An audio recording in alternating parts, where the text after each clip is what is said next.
Hello दोस्तों, तो स्वागत है आप सबका मेरे इस YouTube channel one step to success for ambition पे। तो आप सब देख सकते हैं, आज हम लोग पढ़ने वाले हैं वर्ब। वर्ब हमारा ग्रामर का ऐसा टॉपिक है जो 30% सिलेबस को कवर करता है। तो इसलिए मैंने वर्ब से स्टार्टिंग किया है और हाल ही में एग्ज़ाम है MTS का, इन सब में ये इस सब का बहुत ही यूज़ होगा। तो देखिए, वर्ब के बारे में थोड़ा कुछ समझ लिया जाए, उसके बाद वर्ब के बारे में डिफिनीशंस, उसके पार्ट के बारे में समझेंगे। तो देख लिया जाए वर्ब। वर्ब से किसी कार्य का होना या अवस्था के बारे में जानते हैं। वर्ब के द्वारा किसी कार्य का होना या अवस्था के बारे में जानते हैं। तो वर्ब को क्या एक्शन वर्ड कह सकते हैं? वर्ब को एक्शन वर्ड कहना सही होगा? तो नहीं, वर्ब को एक्शन वर्ड कहना सही नहीं होगा। एग्जाम्पल के थ्रू समझते हैं। Verbal,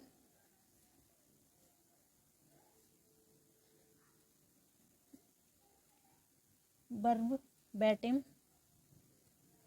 verbose. ये 3 वर्ड हैं जो वर्ब से ही निकल कर आए हैं, वर्ब से ही बने हैं। तो इसका मतलब क्या होता है? Related to word. वर्बल का मतलब रिलेटेड टू वर्ड,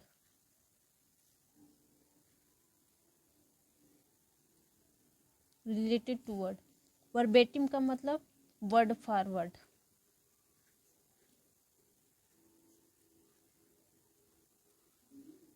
वर्बोस का मतलब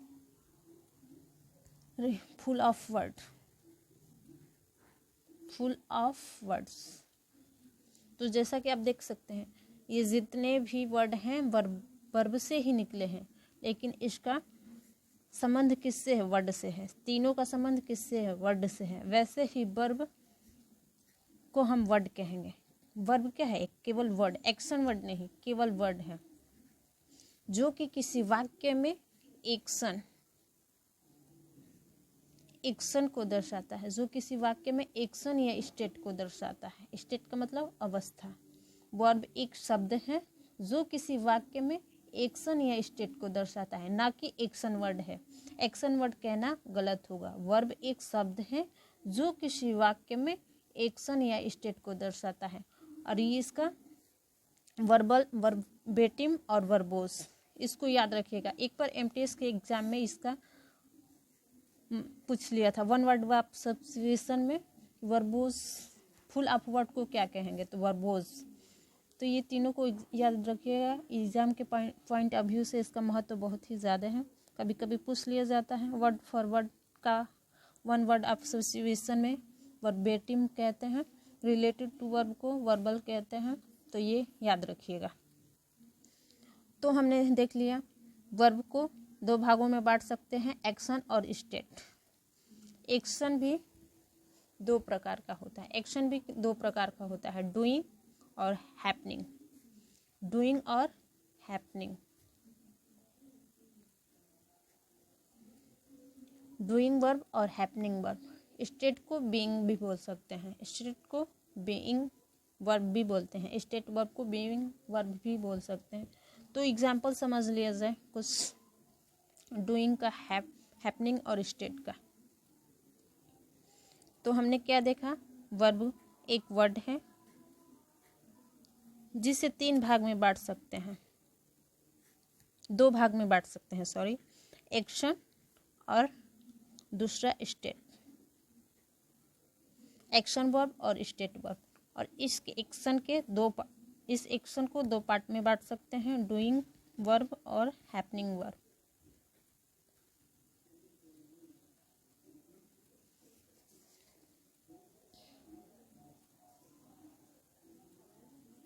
तो एग्जाम्पल समझ लिया जाए।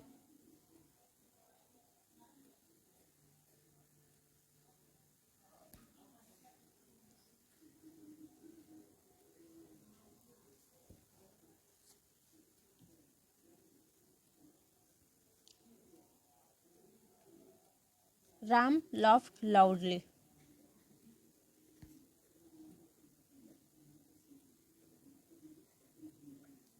राम लाफ लाउडली, राम जोर से हंसा। तो इसमें क्या है, ये लाफ क्रिया है, हमें क्रिया की पहचान करना है, तो हमने क्रिया की पहचान कर लिया। लाफ्ट क्या है, क्रिया है। तो अब ये कौन सा क्रिया है, एक्शन है, स्टेट है, डूइंग है, हैपनिंग है, इसकी पहचान करना है। तो जो क्रिया सब्जेक्ट के द्वारा किया जाए, जो क्रिया सब्जेक्ट के द्वारा किया जाए, मतलब जिस क्रिया का प्रभाव सब्जेक्ट पे पड़े, तो उसे क्या कहेंगे, एक्शन वर्ब कहेंगे। एक्शन या डूइंग, एक्शन का पार्ट ही होता है डूइंग, तो इसे क्या बोलेंगे, डूइंग वर्ब। क्या बोलेंगे, डूइंग वर्ब। ऐसे एग्जाम्पल देख लीजिए। दूसरा,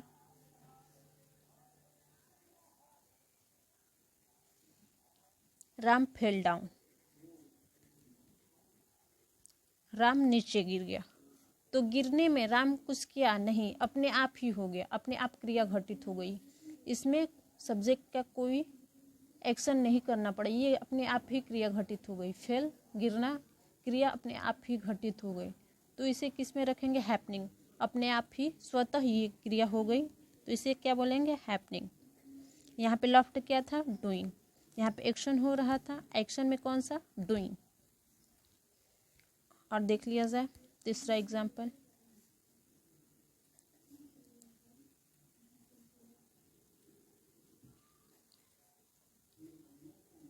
राम इज अब्सेंट,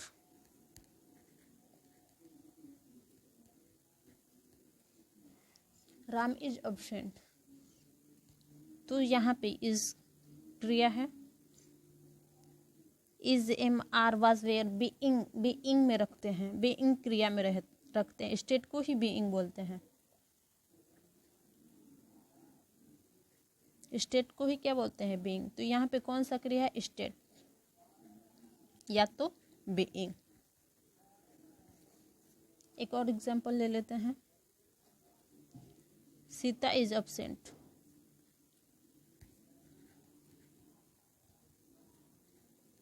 सीता अनुपस्थित है। तो ये क्या दर्शा रहा है, स्थिति दर्शा रहा है, स्टेट दर्शा रहा है। तो यहाँ पे भी ये कौन सा है, होगा स्टेट या बीइंग। तो हमने एग्जाम्पल के थ्रू क्या समझा, happening verb, doing verb, state या बीइंग वर्ब। आई होप कि आप सबको समझ में आया होगा। तो हम चलते हैं डिफिनेशन पे, वर्ब के बारे में, उसके पार्ट के बारे में। तो देख लीजिए, क्रिया, वर्ब कार्य का होना ही अवस्था को दर्शाता है। A verb is a word that express doing, happening और बीइंग। वर्ब एक शब्द है जो डूइंग, हैपनिंग और बीइंग को दर्शाता है। डूइंग अभी हमने समझाया, डूइंग क्या होता है, हैपनिंग क्या होता है, बीइंग क्या होता है। बीइंग का मतलब स्टेट। तो आगे देख लीजिए, वर्ब को दो भागों में बांटा गया है, एक्सुलरी वर्ब या हेल्पिंग वर्ब, दूसरा मेन वर्ब। एक्सुलरी वर्ब को दो भागों में बांटा गया है, मॉडल्स और दूसरा प्राइमरी एक्सुलरी वर्ब। इसके अंतर्गत बी, डू, हैव आते हैं। बी, डू, हैव वाले जो भी क्रिया होते हैं वो आते हैं। अब देख लेते हैं मॉडल्स क्या है, मोटा मोटी जानकारी ले लिया जाए, उसके बाद आगे मैं डिस्क्राइब करूँगी एकदम डीपली। तो देख लीजिए, मॉडल्स क्या होता है, जो मेन वर्ब का कार्य नहीं कर सकते हैं वो क्या होते हैं, मॉडल्स। मेन वर्ब का कार्य नहीं कर सकते हैं वो मॉडल्स होते हैं। इसके अंतर्गत आते हैं can, could, may, might, should, must, ought to, will, shall and would. Primary auxiliary verb क्या होता है, जो हेल्पिंग वर्ब एवं मेन वर्ब दोनों का कार्य कर सकते हैं, उसे क्या बोलते हैं, प्राइमरी एक्सुलरी वर्ब। और मेन वर्ब क्या होता है, मेन वर्ब के अंतर्गत हम उन वर्ब को पढ़ते हैं जो वाक्य में मुख्य क्रिया के स्थान पे आते हैं, मतलब जो वाक्य में मुख्य क्रिया करते हैं उसे ही क्या बोलते हैं, मेन वर्ब बोलते हैं। यहाँ पे नोट देख लीजिए, अगर मेन वर्ब एवं हेल्पिंग वर्ब दोनों ही वाक्य में आए, मेन वर्ब भी आए, हेल्पिंग वर्ब भी आए, तो जो आगे आएगा उसे हेल्पिंग वर्ब बोलेंगे, जो वर्ब आगे रहेगा उसे हेल्पिंग वर्ब बोलेंगे, और जो उसके बाद रहेगा उसे मेन वर्ब बोलेंगे, जो हेल्पिंग वर्ब के बाद रहेगा उसे मेन वर्ब बोलेंगे। तो यहीं पे मैं यही नोट्स में लिखा है, अगर मेन वर्ब एवं हेल्पिंग वर्ब दोनों ही वाक्य में आए तो हेल्पिंग वर्ब मेन वर्ब के पहले आएगा। उसके बाद देख लीजिए यहाँ पे need, dare, am, used to, ये मार्जिनल मॉडल्स होते हैं। ये जो है can, could, may, might, should, must, are, to, will, shall and would, ये कंप्लीट मॉडल्स होते हैं। कंप्लीट मतलब पूर्णतः मॉडल्स होते हैं, लेकिन ये आंशिक रूप से होते हैं। मार्जिनल का मतलब आंशिक रूप से। वॉवल में आप सबने पढ़ा होगा W और Y क्या होता है, सेमी वॉवल, मतलब वो अर्ध वॉवल होता है। वैसे ये मार्जिनल मॉडल्स हैं, मतलब अर्ध मॉडल्स हैं। इनका कार्य पूर्णतः मॉडल्स का नहीं होता है, तो इसलिए इसको मार्जिनल मॉडल्स में रखा गया है। तो इसके नीड और डेयर का देख लीजिए कार्य क्या होता है। तो ये मॉडल एवं मेन वर्ब दोनों का कार्य करते हैं। नीड और डेयर मॉडल एवं मेन वर्ब दोनों का कार्य करते हैं। यूज टू क्या करते हैं, तो मॉडल एवं एडजेक्टिव दोनों का कार्य करते हैं। केवल मॉडल का काम नहीं करते, उसके साथ साथ एडजेक्टिव का भी कार्य करते हैं। नीड, डेयर क्या मेन वर्ब का भी कार्य करते हैं। इसलिए इसको किस में रखा गया है, मार्जिनल में। आंशिक रूप से मॉडल है, ये पूर्णतः मॉडल नहीं है। तो आगे देख लीजिए, एक्सुलरी वर्ब क्या होते हैं, इसके बारे में हम लोग ने पीछे मोटा मोटी समझ लिया। अब एकदम डीपली चला जाए, ताकि एग्ज़ाम इतना आसान नहीं दे रहा है, बहुत ही एकदम गहराई में जाकर तो एक एक पॉइंट पे ध्यान देंगे तो एकदम क्लियर होता जाएगा सब। तो देखिए एक्सुलरी वर्ब, वे वर्ब जो अन्य वर्ब्स के साथ प्रयुक्त होते हैं एक्सुलरी वर्ब कहलाते हैं। मतलब ये सिंगल, किसी वाक्य में सिंगल नहीं आएंगे, उसके साथ एक और वर्ब आएगा। इन्हें हेल्पिंग वर्ब भी कहते हैं। एक्सुलरी वर्ब को हेल्पिंग वर्ब भी कहते हैं। Type of auxiliary verb, auxiliary verb के प्रकार देख लीजिए। तो ये मुख्यतः दो प्रकार के होते हैं, मॉडल एक्सुलरी वर्ब और प्राइमरी एक्सुलरी वर्ब। एक अतिरिक्त वर्ब होता है एक्सुलरी वर्ब में ही, मॉडल, ये मॉडल ही है, समझिए। तो ये मॉडल ही है मार्जिनल एक्सुलरी वर्ब। इसका आंशिक रूप होना ही इससे अलग करता है। ये पूर्णतः नहीं होता मॉडल, इसलिए इसको मार्जिनल एक्सुलरी वर्ब में रखा गया है। तो इससे ही निकल के आया है। अब देख लेते हैं मॉडल एक्सुलरी वर्ब होते कौन कौन से हैं। तो can, could, may, might, shall, will, would, should, must, ought, to modal auxiliary verb हैं या कंप्लीट मॉडल्स हैं। क्या, कंप्लीट मॉडल्स। इनका प्रयोग सिर्फ हेल्पिंग वर्ब के रूप में होता है। मॉडल्स का प्रयोग, मॉडल किसे कहते हैं, जिसका प्रयोग सिर्फ हेल्पिंग वर्ब के रूप में हो। तो ये इनका प्रयोग सिर्फ हेल्पिंग वर्ब के रूप में होता है, इसलिए इसको क्या कहते हैं, कंप्लीट मॉडल। एग्जाम्पल के थ्रू समझिए इसे। देखिए यहाँ पे दिया गया है सी कैन रन फास्ट, तो यहाँ पे कैन है, यहाँ पे कैन है, तो क्या हुआ, ये मॉडल और कंप्लीट मॉडल है। कैन है तो ये क्या है, कंप्लीट मॉडल। तो ये मॉडल है, तो ये कौन सा वर्ब है, हेल्पिंग वर्ब। जो मॉडल केवल हेल्पिंग वर्ब का प्रयोग, केवल हेल्पिंग वर्ब के रूप में प्रयोग होते हैं, उसे क्या कहते हैं, कंप्लीट मॉडल। तो ये हेल्पिंग वर्ब है। यहाँ पे क्या हो गया, कैन, हेल्पिंग वर्ब। यहाँ पे शुड है, मॉडल है, तो ये कौन सा वर्ब हो गया, हेल्पिंग वर्ब। यहाँ पे रन है, ये कौन सा है, मेन वर्ब। ये कौन सा वर्ब है, मेन वर्ब। मेन वर्ब क्या होता है, तो जो मुख्य क्रिया करता है। सी कैन रन फास्ट, वह तेज दौड़ सकती है। तो ये मुख्य क्रिया है। मुख्य क्रिया क्या है, दौड़ना ही ना। इस वाक्य में कौन सा क्रिया हो रहा है, मुख्य क्रिया दौड़ना, तो ये ही क्या है, रन, मेन वर्ब है। जो मुख्य क्रिया होता है, जो वाक्य में मुख्य क्रिया होता है, वही क्या होता है, मेन वर्ब होता है। इसमें study, you should study English, तुमको इंग्लिश का अध्ययन करना चाहिए। तो इसमें स्टडी मेन वर्ब का कार्य कर रहा है इसमें, तो ये भी क्या हुआ, मेन वर्ब। अब देख लेते हैं मार्जिनल एक्सुलरी वर्ब। तो यूज टू, नीड, डेयर, ये मार्जिनल एक्सुलरी वर्ब हैं। यूज टू और नीड, डेयर क्या है, मार्जिनल एक्सुलरी वर्ब्स हैं। नीड एंड डेयर मॉडल्स और मेन वर्ब का कार्य करते हैं, जबकि यूज टू मॉडल और एडजेक्टिव का कार्य करते हैं। एग्जाम्पल के थ्रू समझा जाए, ताकि क्लियर अच्छे से हो जाए। नीड एंड डेयर मॉडल और मेन वर्ब के रूप में प्रयोग होते हैं, याद रखिएगा। और यूज्ड टू मॉडल और एडजेक्टिव के रूप में प्रयुक्त होते हैं। एग्जाम्पल के थ्रू समझा जाए इसे ताकि अच्छे से क्लियर हो जाए। तो देखिए यहाँ पे दिया गया है, I am use to sleeping late at night. मैं रात को देर से सोता हूँ। मुझे रात को देर से सोने की आदत है। मतलब यहाँ पे यूज टू का मतलब क्या कर रहा है, आदि। इसका आशय किससे है, आदत से है, मतलब आदि हूँ। यहाँ पे यूज टू क्या है, आदि होना दर्शाता है। तो देख कर ही लग रहा है क्या है, एडजेक्टिव।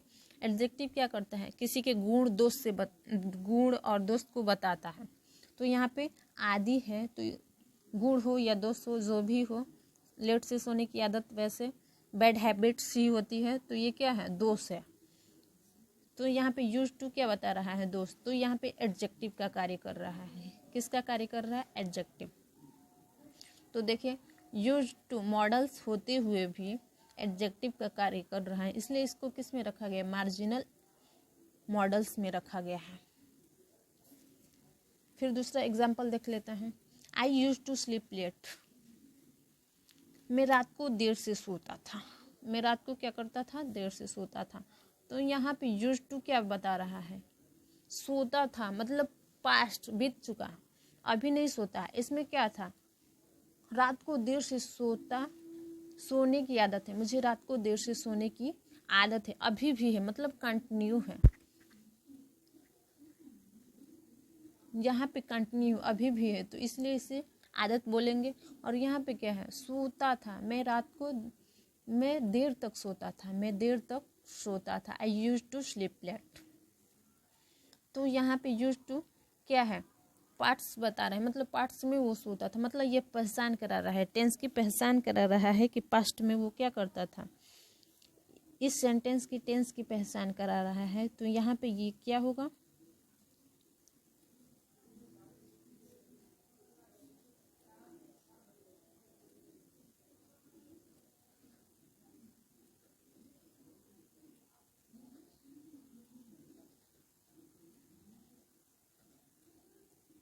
यहाँ पे ये क्या हो गया, हेल्पिंग वर्ब। यहाँ पे ये क्या हो गया, हेल्पिंग वर्ब। यहाँ पे एडजेक्टिव हो गया, यहाँ पे हेल्पिंग वर्ब हो गया। तो इन दोनों का यूज़ हेल्पिंग वर्ब के रूप में भी होता है, कभी मेन वर्ब के भी रूप में होता है, या एडजेक्टिव के रूप में भी होता है। इसलिए इसको क्या बोलेंगे, मार्जिनल बोलते हैं। यहाँ पे स्लीप है, तो यही मेन क्रिया है, तो ये क्या है, मेन वर्ब। इस वाक्य का मुख्य क्रिया यही है, तो ये क्या हुआ, मेन वर्ब। आगे देख लेते हैं, आई नीड यू।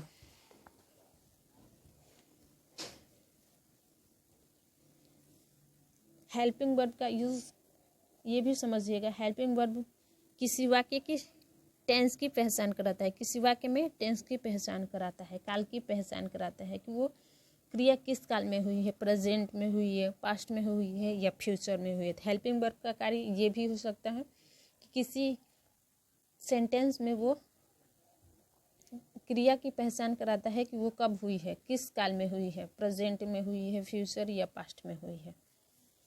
आगे देख लेते हैं एग्जाम्पल, आई नीड यू। यहाँ पे ये क्या है, नीड मॉडल्स है, तो ये हेल्पिंग वर्ब।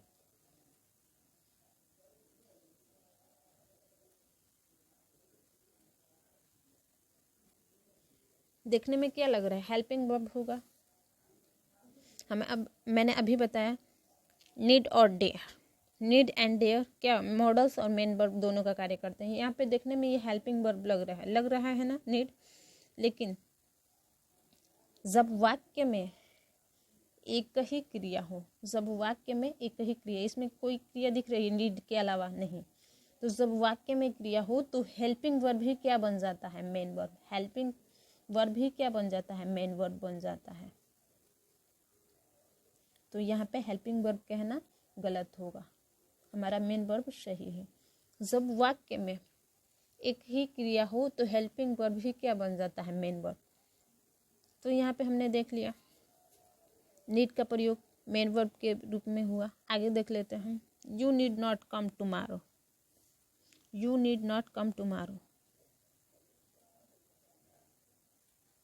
यहाँ पे नीड क्या है, हेल्पिंग वर्ब। क्या है, हेल्पिंग वर्ब। जब भी मॉडल्स के बाद, नीड मॉडल्स या कंप्लीट मॉडल्स नहीं है, इससे मतलब नहीं है। जब भी मॉडल्स के बाद नॉट आए तो जो वर्ब यूज होगा उसके बाद बेस फ्रॉम ऑफ वर्ब का यूज होगा। बेस फ्रॉम ऑफ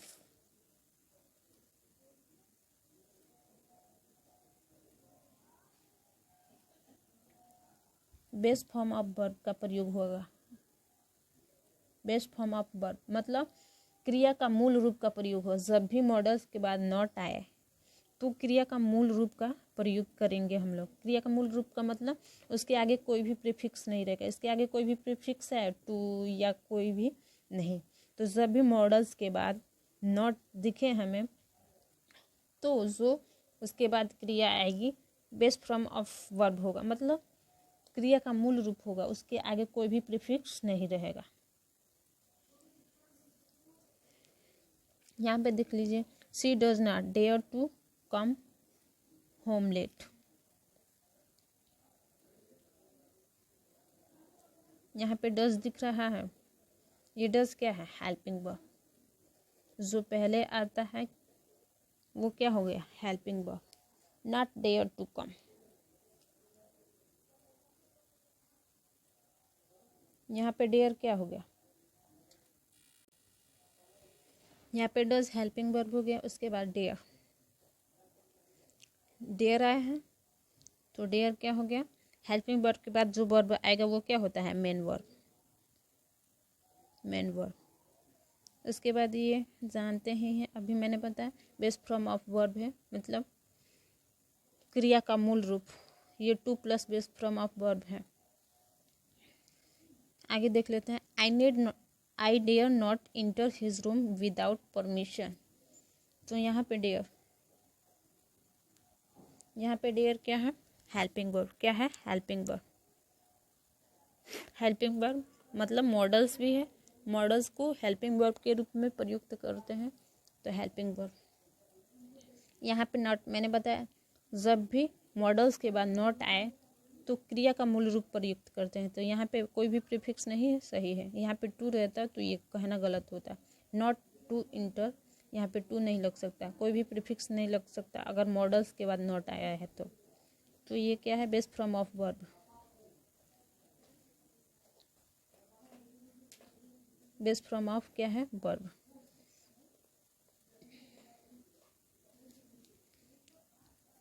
यहाँ पे देख लीजिए, you need not to worry now. ये मॉडल्स है, अब मॉडल्स होगा तो क्या होगा, हेल्पिंग वर्ब। क्या होगा, हेल्पिंग वर्ब। अभी मैंने बताया मॉडल्स के बाद नॉट आए तो उसके साथ बेस फ्रॉम ऑफ वर्ब का प्रयोग करते हैं, मतलब क्रिया का मूल रूप का प्रयोग करते हैं, उसके आगे कोई भी प्रीफिक्स नहीं रहता है। तो यहाँ पे टू है तो ये यहाँ पे टू कहना गलत होगा, ऐसा ही रह देता है। हमें लगता है कि सही है, you need not to worry now, worry के साथ टू लगता ही है तो हमें लगेगा सही, लेकिन नहीं। यहाँ पे जब भी मॉडल्स के बाद नॉट आ जाए तो उसके साथ क्रिया का मूल रूप प्रयुक्त करेंगे, उसके आगे कोई भी प्रीफिक्स नहीं रहेगा। आई होप कि आपको समझ में आया। तो इसमें हमने क्या पढ़ा कि यूज टू कैसे एक बार एडजेक्टिव का काम कर रहा था, कभी हेल्पिंग वर्ब का कार्य कर रहा था, तो कभी मेन वर्ब का कार्य कर रहा था। तो इसलिए जो भी मॉडल्स होते हैं सभी मेन वर्ब हेल्पिंग वर्ब के ही कार्य करते हैं। जो भी मॉडल्स होते हैं केवल हेल्पिंग वर्ब के कार्य करते हैं, लेकिन यूज टू, नीड और डेयर हेल्पिंग वर्ब का भी कार्य कर रहे हैं, कभी मेन वर्ब का कार्य कर रहे हैं, कभी एडजेक्टिव का कार्य कर रहे हैं। इसलिए इसको किस में रखें, मार्जिनल एक्सिलरी वर्ब में, मार्जिनल मॉडल्स में या मार्जिनल मॉडल्स एक्सिलरी वर्ब में। तो आई होप कि आप सबको समझ में आए। आगे चलते हैं। अब देख लिया जाए एक्सिलरी वर्ब के कुछ मुख्य बिंदु। तो यहाँ पे देख लीजिए, मॉडल्स एक्सिलरी वर्ब का प्रयोग। तो देख लीजिए एक्सिलरी वर्ब के कुछ मुख्य बिंदु। पहला है, मॉडल एक्सिलरी वर्ब का प्रयोग मेन वर्ब के रूप में नहीं होता है। इसका प्रयोग मेन वर्ब के रूप में नहीं होता है, इसका प्रयोग हेल्पिंग वर्ब के रूप में होता है। Example, I can lift this box, यहाँ पे कैन है, हेल्पिंग वर्ब क्या होगा, helping verb. Can, could, may, might मैंने बताया। मॉडल्स में मॉडल्स होते हैं तो मॉडल्स क्या केवल हेल्पिंग वर्ब का कार्य करते हैं, तो यहाँ पे ये हेल्पिंग वर्ब हो जाएगा। दूसरा एग्जांपल देख लेते हैं। He should work hard, he should work hard, तो यहाँ पे शुड क्या है, मॉडल्स है, मॉडल्स होगा तो हेल्पिंग वर्ब।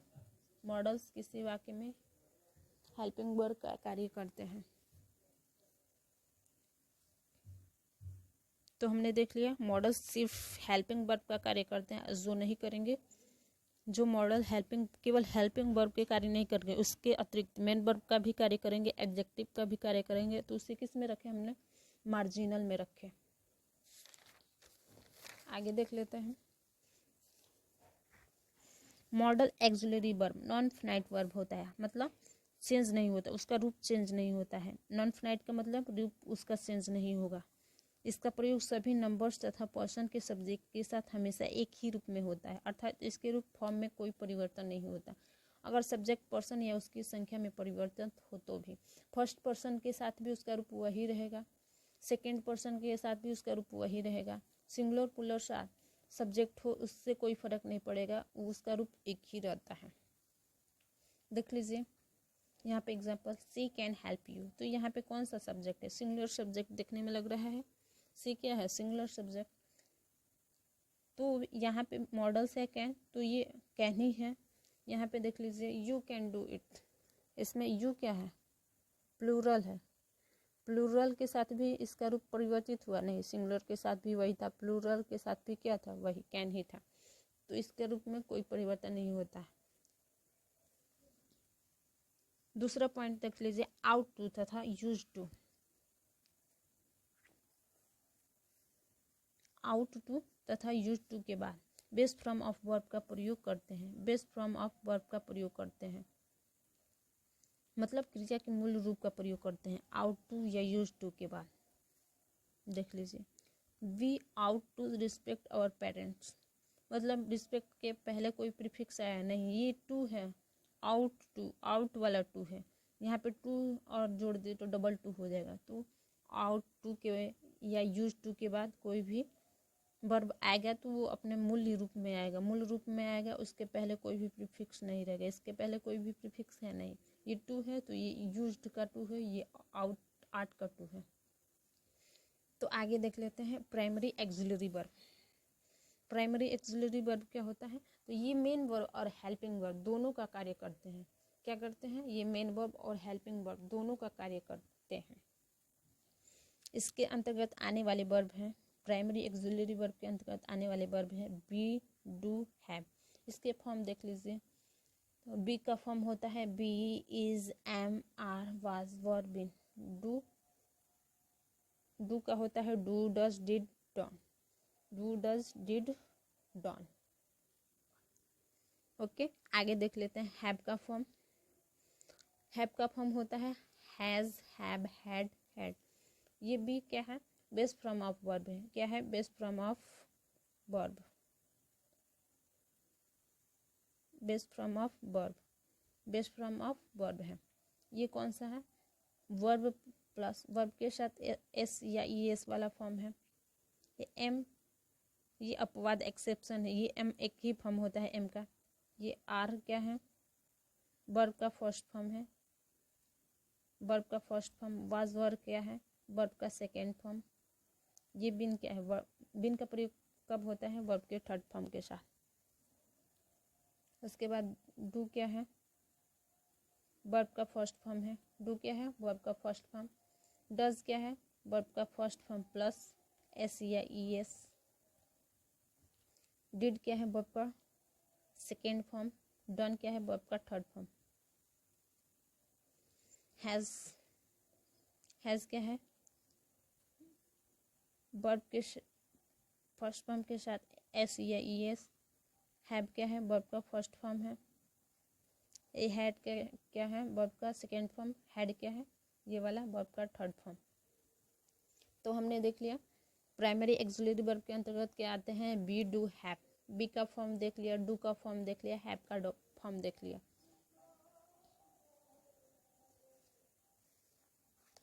उसके बाद आगे देखते हैं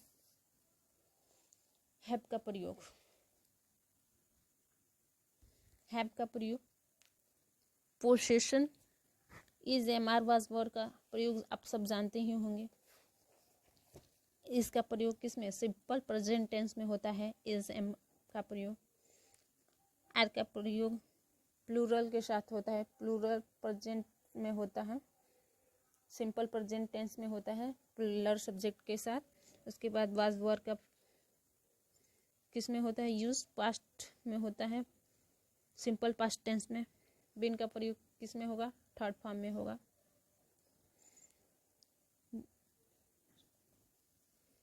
डू का प्रयोग कब होता है? इंडेफिनिट टेंस में होता है प्लूरल सब्जेक्ट के साथ। डज का भी प्रयोग इंफिनिटिव प्रेजेंट इंडेफिनिट टेंस में होता है सिंगुलर सब्जेक्ट के साथ। डिड का प्रयोग कब होता है? पास्ट इंडेफिनिट में। डन का प्रयोग किस में होता है? डन का प्रयोग परफेक्ट में होता है, परफेक्ट टेंस में। किसी भी परफेक्ट टेंस हो, किसी का भी प्रेजेंट, पास्ट या फ्यूचर, उसमें थर्ड फॉर्म का प्रयोग करते हैं। उसके बाद हैव हैज़ का प्रयोग देख लेते हैं आगे। इन सब का प्रयोग आप लोग नॉर्मली जानते होंगे। हैव हैज़ का जानने वाला पॉइंट है तो देख लीजिए। हैव का प्रयोग पोसेशन अधिकार दर्शाने के लिए होता है। आई हैव अ कार क्या दिया गया है? Example I have a car, मतलब मेरे पास एक कार है उसके पास, और उस पर किसका अधिकार है? मेरा ही अधिकार है। तो यहाँ हैव क्या दर्शा रहा है? पोसेशन, अधिकार दर्शा रहा है। हैव का प्रयोग हेल्पिंग वर्ब के रूप में परफेक्ट या परफेक्ट कंटिन्यूअस टेंस में होता है। हैव का प्रयोग हेल्पिंग वर्ब के रूप में परफेक्ट या परफेक्ट टेंस में होता है। तो देख लीजिए, I have not seen him, यहाँ पे कौन सा टेंस है? Perfect tense. कौन सा टेंस है? Perfect tense. तो परफेक्ट टेंस में होता है। I had been waiting for him for all long time, यहाँ पे कौन सा टेंस है? Perfect continuous tense. यहाँ पे वेटिंग आ गया ना, मतलब जारी है, उसका वेट जारी है, मतलब कंटिन्यू है। तो यहाँ पे भी हैड बीन का प्रयोग किया जाएगा। हैव का ही फॉर्म है हैड, तो हैव का प्रयोग हेल्पिंग वर्ब के रूप में परफेक्ट और परफेक्ट कंटिन्यूअस टेंस में होता है। कैसे होता है हमने एग्जाम्पल के थ्रू देख लिया। आगे देखते हैं। है plus two base form of verb का प्रयोग फोर्स्ड एक्शन दबाव में किया जाने वाला कार्य को दर्शाने के लिए किया जाता है। जब किसी पे फोर्स देना हो, दबाव देकर किसी कार्य को करवाना हो, तो वहाँ पे क्या होता है? Have to. या हैव टू होता क्या है? तो देखिए, हमने पढ़ा यहाँ पे मॉडल्स के बारे में। Can, could, may, might, should, must और to, will, should and would. इसके अतिरिक्त भी कुछ मॉडल्स होते हैं। हैव टू क्या है? मॉडल्स का कार्य करता है। हैव टू भी किसका कार्य करता है? मॉडल का। हैव टू भी किसका कार्य करता है? मॉडल्स का कार्य करता है। हैव टू के अतिरिक्त और भी कुछ वर्ड हैं जो मॉडल्स का कार्य करते हैं। ये तो करता ही है, इसके अतिरिक्त कैन नॉट हेल्प बट, ऐसा दिया गया हो, कैन नॉट हेल्प बट, ये भी क्या होगा? मॉडल्स। ये भी क्या होगा? Models. Can not help but. इसके अतिरिक्त वुड या हैड के बाद, इसके अतिरिक्त वुड या हैड के बाद, सुनर, वुड या हैड के बाद सुनर, रैदर, सुनर, रैदर या बेटर है, सुनर, रैदर या बेटर है। याद रखिएगा इस पॉइंट को।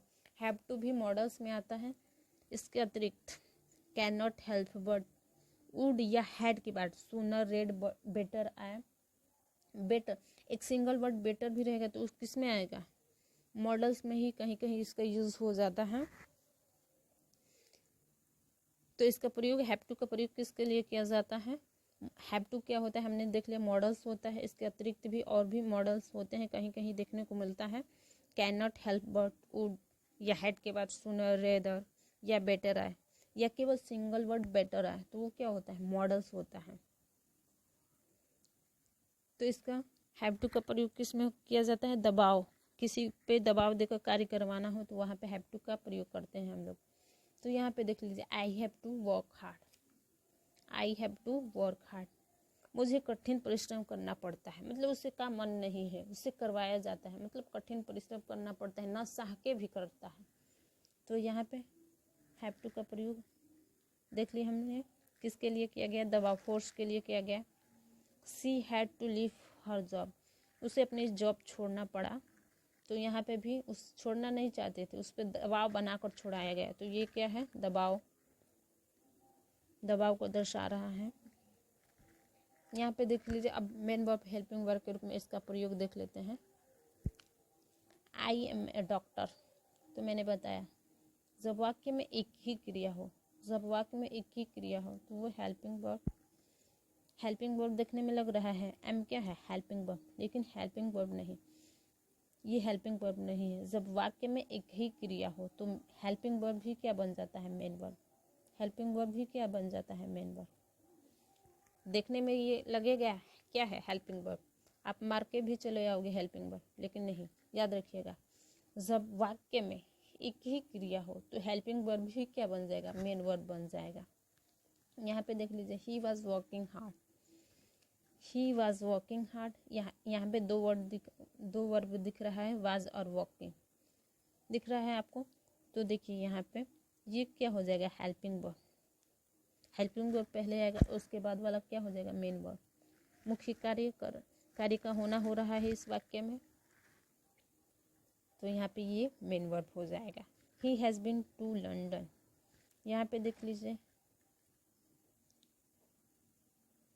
यहाँ पे दो वाक्य हैं, has been to London, he has been to London.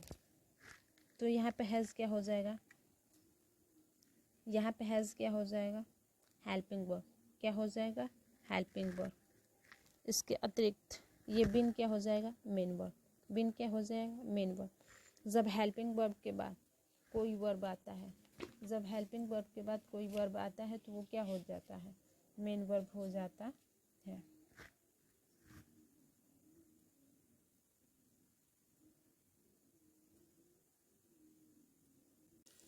I hope कि आप सबको समझ में आया होगा। तो मैं आगे भी और लाऊंगी मॉडल्स का यूज़, कैन का यूज़ कब करते हैं, कुड का यूज़ कब करते हैं, एकदम अच्छे से क्लियर हो जाएगा सब, एक एक टॉपिक को क्लियर कराऊंगी। तो अगर अच्छा लगा हो मेरा वीडियो तो मेरे चैनल को सब्सक्राइब करें, लाइक करें और कमेंट करें। बस इतना ही आज के लिए। अगले सेशन में आगे का वीडियो आएगा, तब तक के लिए जय हिंद।